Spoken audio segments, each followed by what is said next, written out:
সম্মানিত 13 আসনের জনগণ, এটি একটি মর্যাদাপূর্ণ আসন, কিন্তু দুঃখের বিষয় কিছু অসৎ লোক এই এলাকাকে বিভিন্নভাবে জর্জরিত করে রেখেছে সামাজিক অপকর্ম করে। এখানে ব্যাপক হারে বেপরোয়া চাঁদাবাজি চলে, এখানে মাদকের রমরমা ব্যবসা চলে, এখানে আমাদের বুকের সন্তানদেরকে ভুল বুঝিয়ে বিপদগামী করে তাদেরকে অস্ত্রবাজি করা হয়, দখলবাজিতে নামানো হয়, এখানে মামলা বাণিজ্য হয়েছে।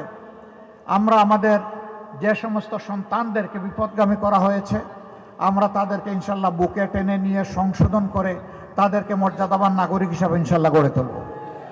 ওই ধাপ্পাবাজদের হাত থেকে এদেরকে বাঁচিয়ে তুলব আমরা ইনশাআল্লাহ।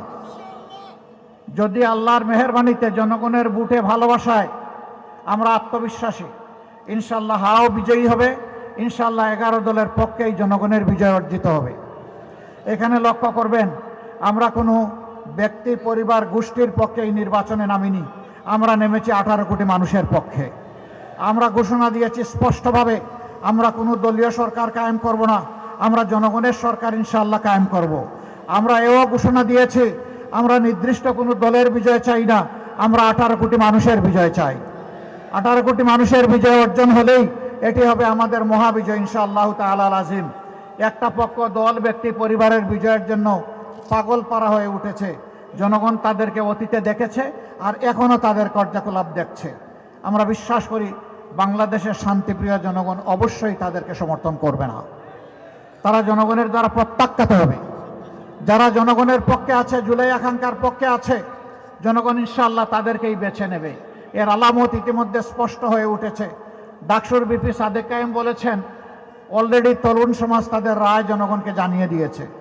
5টা বিশ্ববিদ্যালয়ে তারা এই জুলাই আকাঙ্ক্ষার পক্ষেই অবস্থান নিয়েছে এবং জুলাই আকাঙ্ক্ষাকেই তারা সম্মান করেছে। ইনশাআল্লাহ 12 তারিখও বাংলাদেশ একই দৃশ্য দেখবে। কেউ যদি সেই দৃশ্য দেখে এখনই ভীত সন্ত্রস্ত হয়ে আবারও বলছি চূড়াই পথে পা বাড়ান, তাইলে এই জাতি এবং আমরা তাদেরকে ক্ষমা করব না, আমরা সেই দিকে চলতে দেব না। এই রাস্তা বন্ধ করে দেওয়া হবে ইনশাআল্লাহ। সরকারের কিছু আমলা, কিছু সচিব, কিছু অসৎ লোক এখনো দলবাজি করছেন, বিভিন্ন জায়গায় বিভিন্ন ক্যান্ডিডেটকে জিতিয়ে আনার চেষ্টা করছেন। ক্যান্ডিডেট জিতবে বা পরাজিত হবে সেটা জনগণের ভোটে। আপনি কে? আপনাকে কে এই দায়িত্ব দিয়েছে? মনে রাখবেন, ক্ষমা বারবার পাবেন না। অপরাধ করে অতীতে ক্ষমা পেয়েছেন, আগামীতে সেই ক্ষমা করা হবে না। যদি আবার ফ্যাসিবাদের দিকে দেশকে ঠেলে দেওয়ার কেউ দুঃসাহস করেন, জুলাইতে যেমন ফ্যাসিবাদে রুখে দেওয়া হয়েছে, আগামীতেও সেই ফ্যাসিবাদে রুখে দেওয়া হবে ইনশাআল্লাহ। কিন্তু আমরা বারবার জুলাই চাই না। এই জুলাই আর হওয়ার প্রেক্ষাপট কেউ তৈরি করবেন তা ইনশাআল্লাহ আমরা হতে দেব না। ইনশাআল্লাহ সত্যের বিজয় হবে, ইনসাফের বিজয় হবে, দুর্নীতিমুক্ত বাংলাদেশ হবে, ইনসাফ এই বাংলাদেশে কায়েম হবে। সকল শ্রেণী পেশা, লিঙ্গ, বর্ণের মানুষ, ধর্মের মানুষ সমতার ভিত্তিতে ইনশাআল্লাহ তাদের অধিকার ফিরে পাবে। এই রাষ্ট্রে ধর্ম, বর্ণ, লিঙ্গের ভিত্তিতে আর কোনো বিভাজন আমরা মানব না। এই ঐক্যবদ্ধ জাতি নিয়ে আমরা সামনে এগিয়ে যেতে চাই ইনশাআল্লাহ।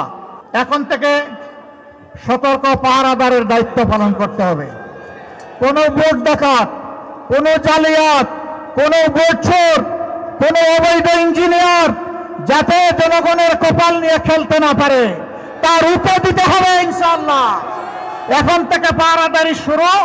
বিজয়ের মালা গলে পরিয়ে দিয়ে তারপরে ঘরে ফিরবেন, উজু করবেন, 2 রাকাত নামাজ পড়বেন, বিজয় চোখ দিয়ে 4টা সেজদা দিবেন ইনশাআল্লাহ। আল্লাহ তাআলা আমাদের সঙ্গে আছেন।